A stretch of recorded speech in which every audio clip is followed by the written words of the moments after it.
Our next project is called SEVER. For the course of our program, in search of our own kind of cloud brutalism, we took the think tank, Liam in particular, north to the Arctic coast, where Russia, along with Norway and Canada and others, is, among other things, building a network of automated shipping ports in anticipation of the further melting of the polar cap and the opening of the Northern Passage. There is perhaps little that is more new normal than a networked archipelago of Hyperborean robot cities sending containers back and forth to one another across the top of the planet. The amazing footage that you will see was shot in Murmansk, which stands in for the network of under-visible cities that ring this loop. And as mentioned yesterday, the vast, inhuman, indifferent landscape seems to describe a world in which human industry is dwarfed by its ground. But the thesis of the project is that this industry is in fact transforming it irreversibly and in new ways. Blockchains, as you'll see, also play a role, as here they do for other projects. And over the course of the program, we became more interested in blockchains, both as a practical technology, but also as a screen on which alternative ideas about economics can be developed. Blockchains may be something of a Rorschach inkblot, even for in which you can read in whatever you want to see, even for those who understand them well.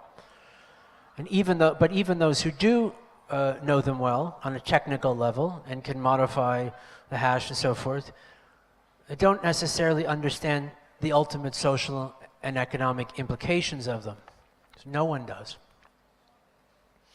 SEVER is a story of a parallel jurisdiction, less a speculative city than a way of seeing the map.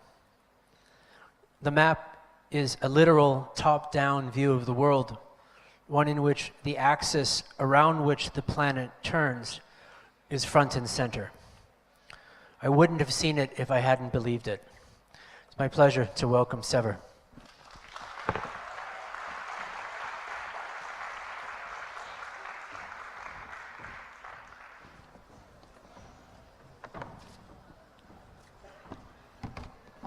Hello everyone, my name is Inna Pakazaneva. I'm a journalist and media researcher from Russia. I'm Alexey Platonov, a filmmaker from Moscow. My name is Eldar Yakubov. I'm an artist and educator from St. Petersburg, Russia. And I'm Francesco Sebrigondi. I'm an architect from Paris.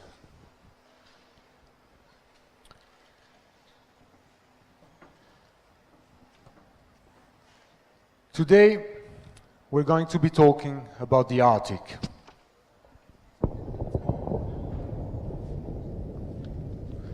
You may know that it is melting, and perhaps you've also heard that it is melting increasingly fast. We know this because the Arctic and the Antarctic are monitored more closely than any other areas of the world. Indeed, it is at the poles that climate change shows its most drastic effects. Compared to the medium temperature between 1950 and 2000, the Arctic is already 2 to 5 degrees warmer. As a reminder, the Paris Climate Agreement of last year was all about limiting the increase in global average temperature to 2 degrees before the end of this century. As far as the Arctic is concerned, the world has already failed its promise. And this is a crucial point. There is now a consensus among climate scientists that, regardless of the efforts we may or may not make to limit our CO2 emissions, in the Arctic we are already past the point of no return. The melting cannot be stopped. The Arctic perennial sea ice will, disappear completely. The question is not if, but when.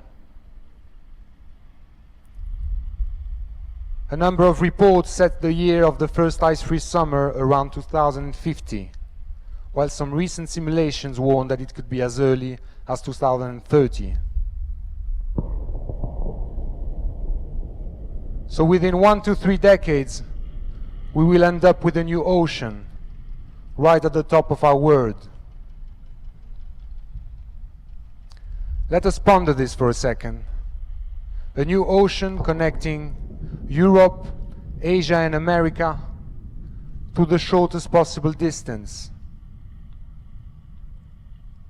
As a result of this most staggering manifestation of the Anthropocene, the use of world maps centered on the North Pole could soon become the new normal.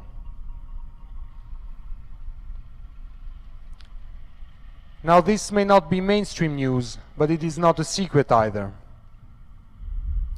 Over the past decade, the prospects of an open Arctic has drawn many competing interests to the region, in particular around its vast oil and gas reserves. As a way to frame the problem of the Arctic, we can identify 2 models of approach to its territory.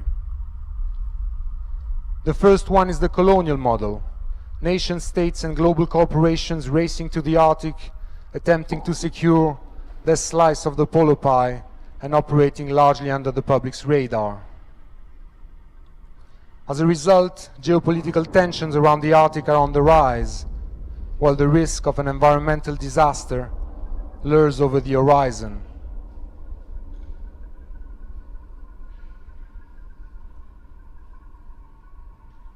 The second model, advocated by numerous NGOs and environmental rights groups, demands that the Arctic be regarded as a sanctuary and as such be left untouched.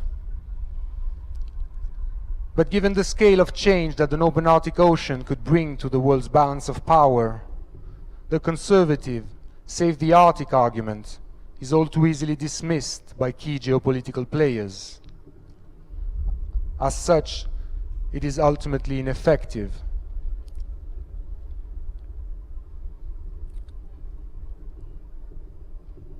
We need another approach. Our position is that development of activities across the soon-to-be open Arctic Ocean is not only an inevitable global process, but in fact a unique opportunity to seize. And so, rather than resisting it with virtually no leverage, we propose to accelerate it in the right direction. SEVER emerges as an alternative strategy for the development of the Arctic, a long-term, networked and responsible one. With the ice receding, the northern passages will gradually open up, with the potential of turning the Arctic into the highway of global logistics. The Northern Sea Route, which borders the entire Russian Arctic coast, can almost halve the duration of shipments from Asia to Europe. But for this Arctic rerouting to take place, the geographic incentive is not enough. What is missing is a solid support infrastructure. New ports and terminals, new energy hubs, new signal relays, all of them scattered across the vast landscape and requiring an investment base that no single country can afford on its own. On the other hand, for the development of the Arctic, a general climate of stability and cooperation is needed, one that we're nowhere near today. The Arctic will rise as one integrated territory, or it won't. Therefore, linking circumpolar cities and ports into a distributed cross-border network must be part of any serious plan to establish the Arctic as a new center of global exchanges.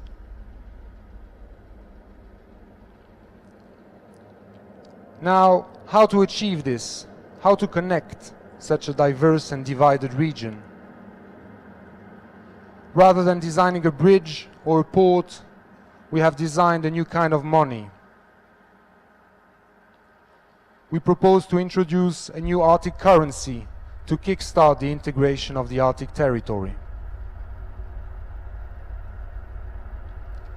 SEVER is also the name of a new digital token, whose value increases with the latitude at which it is used. As a cryptocurrency, it uses a new proof of location protocol to verify transactions. Variations of latitude are translated into fluctuation of balances, rewarding transactions that move north. The location-sensitive architecture of the SEVER token is designed to incentivize an influx of capital to the Arctic region. Anyone, anywhere can purchase SEVER tokens, but their optimal economic value is reached when they are used above the Arctic Circle. By mediating the encounter between blockchain technology and the Arctic territory, the SEVER tokens create an area of geo-targeted economic incentive. As a currency, it fosters exchanges and cooperation across countries. SEVER also functions as a platform to support the crowdfunding of Arctic infrastructure, and it creates a new interface between state-level Arctic policy and local structures of organization. To summarize the stack strategy of SEVER, the foundation layer recognizes the Arctic as a common territory over which the SEVER blockchain is deployed, connecting Arctic nodes into a single distributed network. The blockchain is then used to raise capital for collective infrastructure, which, as we will see, paves the way to a decentralized form of governance. In terms of the activities that will drive the Arctic development, we have observed a promising alignment. From logistics to energy, through data management, mining or fishing, the same industries that are driving the mainstream adoption of blockchain technology are the ones that will benefit the most from an open Arctic. SEVER's location-based blockchain supports the development of automation across all industries. It provides a language for machines to communicate autonomously and to collectively verify where they are and where to go next. This automated industrial complex will remove the need for much of the human labor currently involved in the same operations. Rather than working themselves in the often hostile Arctic conditions, humans could be primarily tasked with overseeing collectively the labor of machines. Most importantly, due to their inherent transparency, blockchains enable to track every single operation that is performed along a given supply chain. Today there are very legitimate concerns about the environmental impact of vast industrial operations in the Arctic. The SEVER blockchain can provide a much-needed safety net by enabling to hard-code agreements and standards into the very protocols of autonomous machines. For a short moment, we're going to let this idea of an autonomous, automated Arctic future sink, while adopting the vision of machines and moving through the point clouds through which they will negotiate their path. Perhaps a time to ask ourselves the following question. In order to protect the Arctic milieu throughout its inevitable transformation, who are we to trust? The laws of humans or the scripts of machines?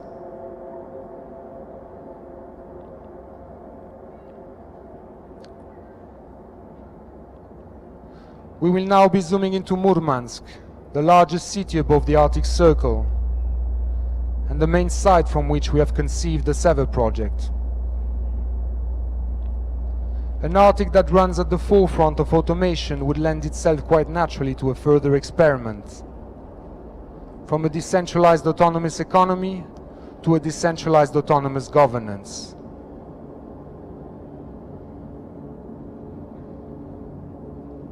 Just like it was largely crowdfunded through a process of initial tokenization, the physical infrastructure of future Arctic cities will be run by its shareholding citizens. Here again, the location-based protocol makes all the difference. While distributed, the capital raised through SEVER nonetheless sticks to the Arctic Circle. And this magnetic attraction between the profits of an invested capital and its localized territory in turn has a fundamental effect on the political economy of the city. Namely that the owners of the built environment are likely to be its primary users.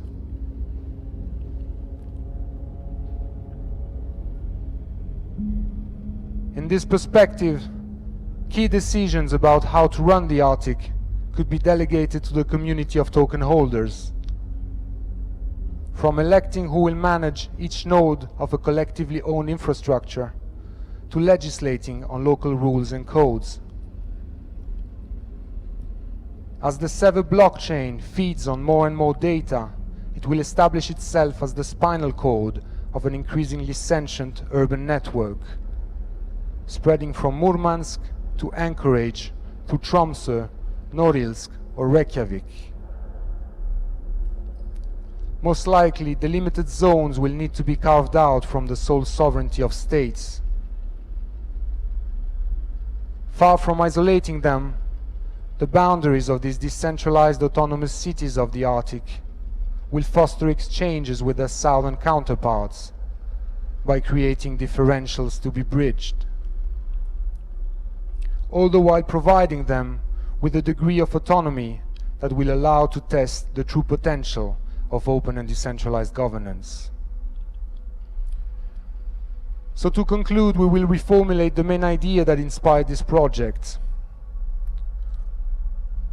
Rather than approaching the Arctic as a vulnerable area in need of protection and conservation, SEVER imagines the Arctic as the frontier where our common urban future could be incubated, one that revolves around the logics of decentralization, automation, and transparency.